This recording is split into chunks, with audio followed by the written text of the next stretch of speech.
Transfer कर दिया गया है। हमारे प्रिंसिपल सर को हम वापस लाना चाहते हैं। बिना किसी कारणवश उनका ट्रांसफ़र कर दिया गया है और यहाँ के बच्चों का भविष्य खराब हो जाएगा, इसलिए हम उनको वापस लाना चाहते हैं।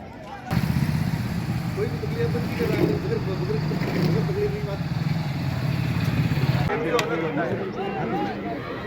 आज जो होता तो कईयों का